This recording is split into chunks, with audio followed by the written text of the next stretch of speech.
Railway with Shyam YouTube channel पर आप सभी लोगों का स्वागत है। आज के इस वीडियो के माध्यम से मैंने आप सभी लोगों के लिए एक और नई सीरीज स्टार्ट की है। रेलवे ग्रुप डी भर्ती परीक्षा 2025 के लिए साइंस के अति महत्वपूर्ण प्रश्न है, क्योंकि रेलवे ग्रुप डी में साइंस एक अहम रोल योगदान करता है, जिससे आप लोगों का सिलेक्शन भी रुक जाता है। और मैं लगातार मेहनत कर रहा हूँ आप लोगों को सिलेक्शन दिलाने के लिए। बस आप सभी लोग हमारे साथ जुड़े रहिएगा, चैनल का सपोर्ट करते रहिएगा। बेहतरीन से बेहतरीन प्रैक्टिस सेट कराऊंगा, बेहतरीन से बेहतरीन क्वेश्चन कराऊंगा जो डायरेक्ट आपके एग्जाम में मिलने वाले हैं। तो आज का सेट को आपको शुरू से लेकर के एंड तक फुल वॉच करते रहना है। तो पहला प्रश्न आ जाता है कि एग्मेटियम एक बीमारी है, तो बताओ ये किसकी बीमारी है। पहले प्रश्न का राइट आंसर आपको बताना है। तो ये जो बीमारी हो जाती है ये आँखों की बीमारी है, यानी पहले प्रश्न का जो राइट आंसर हो जाएगा वो हो जाएगा आपका ऑप्शन संख्या बी, एकदम से करेक्ट आंसर। अगला प्रश्न आ जाता है प्रश्न संख्या 2 है कि विश्व स्वास्थ्य दिवस मनाया जाता है, तो बताओ हम कौन सी डेट में ये विश्व स्वास्थ्य दिवस मनाते हैं। प्रश्न संख्या 2 का राइट आंसर क्या हो जाएगा। तो प्रत्येक वर्ष 7 अप्रैल को विश्व स्वास्थ्य दिवस मनाया जाता है। 2 का ए ऑप्शन देने वालों का करेक्ट आंसर हो जाएगा। अगला प्रश्न आ जाता है प्रश्न संख्या 3 है कि मेलाकोनाइट किस धातु का खनिज है, तो बताओ ये कौन से धातु का खनिज है हो जाता है। तो मेलाकोनाइट है, ये जो खनिज हो जाता है ये तांबा का खनिज है। किसका? तांबा का है। प्रश्न संख्या 3 का ए ऑप्शन देने वालों का करेक्ट आंसर हो जाएगा। चलिएगा, नेक्स्ट प्रश्न आ जाता है प्रश्न संख्या 4 है किस अम्ल का उपयोग सीसा संचायक बैटरी में किया जाता है, तो बताओ इनमें से हम कौन से अम्ल का प्रयोग करते हैं। प्रश्न संख्या 4 का राइट आंसर क्या हो जाएगा। तो सीसा संचायक जो बैटरी होती है इसमें सल्फ्यूरिक अम्ल का प्रयोग किया जाता है, यानी चौथे नंबर प्रश्न का ए ऑप्शन देने वालों का करेक्ट आंसर हो जाएगा। अगला प्रश्न आ जाता है प्रश्न संख्या 5 है कि मनुष्य के शरीर में कितना लीटर रुधिर होता है, तो बताओ कितने लीटर खून होता है मनुष्य के शरीर में। प्रश्न संख्या 5 का राइट आंसर आपको देना है। तो इसमें 5 से 6 लीटर होता है। 5 का सी ऑप्शन देने वालों का करेक्ट आंसर हो जाएगा। चलिएगा, अगला प्रश्न आ जाता है प्रश्न संख्या 6 की विद्युत धारा का चुंबकीय प्रभाव सर्वप्रथम अवलोकित किया गया, तो बताओ ये किसके द्वारा अवलोकित किया गया था। छठवें नंबर प्रश्न का राइट आंसर क्या हो जाएगा। तो ये अवलोकित किया गया था ऑस्ट्रेट के द्वारा। किसके? ऑस्ट्रेट के द्वारा। छठवें प्रश्न का बी ऑप्शन देने वालों का राइट आंसर हो जाएगा। वीडियो पसंद आए तो वीडियो को लाइक और चैनल को आप लोग सब्सक्राइब करना बिल्कुल ना भूलें। 7वें नंबर का प्रश्न आ जाता है न्यूरॉन इकाई है, तो बताओ न्यूरॉन ये किसकी इकाई हो जाती है। 7 का राइट आंसर। तो न्यूरॉन ये तंत्र का ऊतक का इकाई हो जाता है। 7 का डी ऑप्शन देने वालों का करेक्ट आंसर हो जाएगा। अगला प्रश्न आ जाता है प्रश्न संख्या 8 है कि ब्लैक होल सिद्धांत की खोज किसके द्वारा की गई, तो बताओ इनमें से किसने की थी। तो ब्लैक होल जो सिद्धांत है इसकी खोज एस चंद्रशेखर ने की थी। 8 का ए ऑप्शन देने वालों का राइट आंसर हो जाएगा।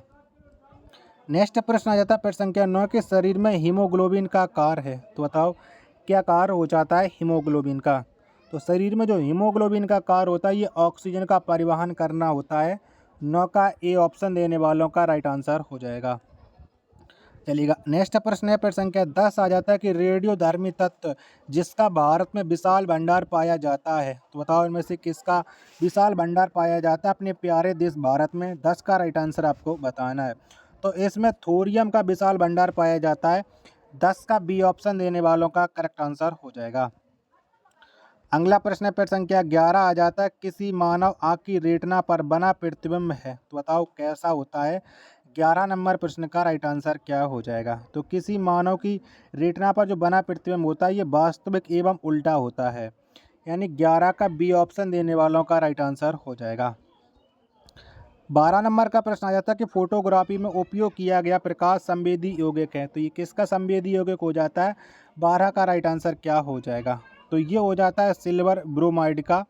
12 नंबर प्रश्न का सी ऑप्शन देने वालों का करेक्ट आंसर हो जाएगा। चलिएगा, अगला प्रश्न प्रश्न संख्या 13 आ जाता है कि हमारे भोजन में रक्षात्मक खाद्य पदार्थ है, तो बताओ कौन सा हो जाता है। 13 नंबर प्रश्न का राइट आंसर क्या हो जाएगा। चलिएगा, जब तक मैं आपको 13 के ऑप्शन दिखा रहा हूँ तब तक आप लोग वीडियो को लाइक करके चैनल को आप लोग जरूर सब्सक्राइब कर लीजिएगा। प्रश्न संख्या 13 के चारों ऑप्शन आपकी स्क्रीन पर सो रहे हैं। तो ये रक्षात्मक जो खाद्य पदार्थ हो जाता है ये विटामिन एवं खनिज होते हैं। 13 का सी ऑप्शन देने वालों का करेक्ट आंसर हो जाएगा। चलिएगा, अगला प्रश्न आ जाता है प्रश्न संख्या 14 की 1 ग्राम वाले पदार्थ का तापमान 1 डिग्री सेल्सियस बदलने के लिए आवश्यक ऊष्मा की मात्रा को क्या कहते हैं? तो बताओ इसे क्या कहती हैं? 14 का राइट आंसर क्या हो जाएगा? तो इसे कहा जाता है विशिष्ट ऊष्मा। क्या? विशिष्ट ऊष्मा। 14 का ए ऑप्शन देने वालों का राइट आंसर हो जाएगा। अगला प्रश्न पेड़ संख्या 15 आ जाता है कि पीतल किसका मिश्रण है? तो बताओ ये किसका हो जाता है? तो पीतल जो मिश्रण होता है ये तांबा और जस्ता का होता है।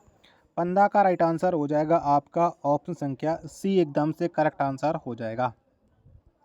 नेक्स्ट प्रश्न है पेड़ संख्या 16 के टका किसका मिश्रण होता है? तो बताओ टांका किसका मिश्रण होता है, यानी सोल्डर। 16 का राइट आंसर क्या हो जाएगा? तो सोल्डर ये सीसा और टिन का मिश्रण होता है। 16 का डी ऑप्शन देने वालों का राइट आंसर हो जाएगा। चलिएगा अगला प्रश्न आ जाता है पेड़ संख्या 17 के सोडा वाटर बनाने के लिए कौन सी गैस से प्रयुक्त की जाती है? तो बताओ इनमें से कौन सी गैस का प्रयोग करते हैं? तो सोडा वाटर बनाने के लिए CO2 यानी कार्बन डाइऑक्साइड गैस का प्रयोग किया जाता है। 17 का सी ऑप्शन देने वालों का राइट आंसर हो जाएगा। अगला प्रश्न आ जाता है पेड़ संख्या 18 की वह उपकरण जो विद्युत ऊर्जा को यांत्रिक ऊर्जा में बदलता है कहलाता है? तो बताओ वह क्या कहलाता है? 18 का राइट आंसर आपको बताना है। तो जो विद्युत ऊर्जा को यांत्रिक ऊर्जा में बदलता है वह विद्युत मोटर कहलाता है। 18 का बी ऑप्शन देने वालों का राइट आंसर हो जाएगा। नेक्स्ट प्रश्न पेड़ संख्या 19 आ जाता है गतिज ऊर्जा का अभिव्यंजक है। तो बताओ इनमें से कौन सा हो जाएगा गतिज ऊर्जा का अभिव्यंजक? तो ये हो जाता है 1/2 mv², यानी 19 का डी ऑप्शन देने वालों का राइट आंसर हो जाएगा। चलिएगा अगला प्रश्न पेड़ संख्या 20 आ जाता है कि प्रतिध्वनि किस कारण सुनाई देती है? तो बताओ में से किसके वजह से ये प्रतिध्वनि सुनाई देती है? 20 का राइट आंसर आपको बताना है कि 20 का राइट आंसर क्या हो जाएगा। तो ध्वनि तरंगों का परावर्तन के कारण ये प्रतिध्वनि सुनाई देती है। 20 का ए ऑप्शन देने वालों का करेक्ट आंसर हो जाएगा। चलिएगा अगला प्रश्न आ जाता है पेड़ संख्या 21 है कि पानी से भरे एक बर्तन में बर्फ का एक टुकड़ा तैर रहा है। पूरी बर्फ के पिघलने पर बर्तन का जल स्तर, तो बताओ कैसा हो जाएगा बर्तन का जल स्तर? 21 का आंसर आपको बताना है कि 21 का राइट आंसर क्या हो जाएगा। तो इसका जल स्तर अपरिवर्तित रहेगा, यानी 21 का सी ऑप्शन देने वालों का राइट आंसर हो जाएगा। चलिएगा नेक्स्ट प्रश्न पेड़ संख्या 22 आ जाता है कि दो समांतर दर्पणों के बीच धातु के एक गोले को रखा जाता है, इससे बने प्रतिबिंबों की संख्या कितनी होगी? तो बताओ कितनी हो जाएगी? 22 का राइट आंसर क्या हो जाएगा? तो इससे बने प्रतिबिंबों की जो संख्या होगी वो असंख्य होगी, यानी कोई गिनती ही नहीं होगी। 22 का डी ऑप्शन देने वालों का करेक्ट आंसर हो जाएगा। अगला प्रश्न पेड़ संख्या 23 है कि 60 से बीमारी में अक्षर ए निरूपित करता है। तो बताओ ये क्या निरूपित करता है? 23 का राइट आंसर क्या हो जाएगा? तो इसमें जो ए है वो एक्यूट निरूपित करता है। 23 का डी ऑप्शन देने वालों का राइट आंसर हो जाएगा। 24वें नंबर का प्रश्न आ जाता है कि डिप्थीरिया बीमारी प्रभावित करती है। तो बताओ क्या प्रभावित करती है डिप्थीरिया बीमारी? तो ये गला को प्रभावित करती है। 24 का बी ऑप्शन देने वालों का करेक्ट आंसर हो जाएगा। आशा और उम्मीद करता हूँ आज की वीडियो और आज का ये कंटेंट आपको ज़रूर पसंद आ रहा होगा। तो प्लीज़ आप सभी लोग इस वीडियो को लाइक और चैनल को आप लोग सब्सक्राइब करना बिल्कुल ना भूलें। अगला प्रश्न पेड़ संख्या 25 आ जाता है कि सरल यांत्रिक लाभ वाले लीवर में होता है। तो बताओ क्या होता है? तो सरल यांत्रिक लाभ वाला जो लीवर है इसमें प्रयास और फलक्रम के बीच भार होता है। 25 का बी ऑप्शन देने वालों का करेक्ट आंसर हो जाएगा। अगला प्रश्न आ जाता है पेड़ संख्या 26 है कि जब लिफ्ट ऊपर की ओर जाती है तो आदमी का भार वास्तविक भार से कम होता है क्योंकि? तो बताओ क्यों कम हो जाता है? 26 का राइट आंसर। तो उसकी चाल ऊपर की ओर समरूप होती है। 26 का सी ऑप्शन देने वालों का राइट आंसर हो जाएगा। 27 नंबर का प्रश्न आ जाता है कि निम्न में से कौन से रंग का तरंग दैर्घ्य सबसे अधिक होता है? तो बताओ इनमें से कौन से रंग का होता है? तो लाल रंग की तरंग दैर्घ्य ये सबसे अधिक होती है। 27 का ए ऑप्शन देने वालों का राइट आंसर हो जाएगा। अगला प्रश्न आ जाता है प्रश्न संख्या 28 है कि एक माइक्रोन किसके बराबर होता है? तो बताओ किसके बराबर होता है एक माइक्रोन? तो ये 0.001 मिलीमीटर के बराबर होता है एक माइक्रोन। 28 का डी ऑप्शन देने वालों का राइट आंसर हो जाएगा। 29 नंबर का प्रश्न के सभी गैस शून्य आयतन प्राप्त करते हैं जब तापक्रम घटाया जाता है। तो बताओ कितने डिग्री सेल्सियस घटाया जाता है तब ये शून्य आयतन प्राप्त करते हैं? तो ये -273 डिग्री सेल्सियस करेक्ट आंसर हो जाएगा 29 का सी ऑप्शन। फिर संख्या 30 आ जाता है कि एसिड बदलता है, तो बताओ किसको किस में बदलता है एसिड। 30 का राइट आंसर आपको बताना है। तो नीले लिटमस को लाल रंग में बदल देता है एसिड। 30 का ए ऑप्शन देने वालों का करेक्ट आंसर हो जाएगा। अगला प्रश्न फिर संख्या 31 आ जाता है कि चीनी के घोल में तापक्रम बढ़ाने पर चीनी की विलेयता, तो बताओ कैसी हो जाती है चीनी की विलेयता। 31 का आंसर आपको बताना है। तो चीनी की जो विलेयता है ये बढ़ती है। 31 का बी ऑप्शन देने वालों का करेक्ट आंसर हो जाएगा। चलिएगा अगला प्रश्न आ जाता है फिर संख्या 32 है, कार्बन का शुद्धतम रूप कौन सा है, तो बताओ इनमें से कौन सा हो जाएगा कार्बन का शुद्धतम रूप। 32 का राइट आंसर तो ये हीरा हो जाता है। डी ऑप्शन देने वालों का करेक्ट आंसर। चलिएगा अगला प्रश्न फिर संख्या 33 है कि निम्नांकित में कौन सा तत्व कार्बनिक यौगिक में मौजूद रहता है, तो बताओ कौन सा तत्व मौजूद रहता है। 33 का राइट आंसर क्या हो जाएगा, तो ये कार्बन मौजूद रहता है। 33 का ए ऑप्शन देने वालों का करेक्ट आंसर हो जाएगा।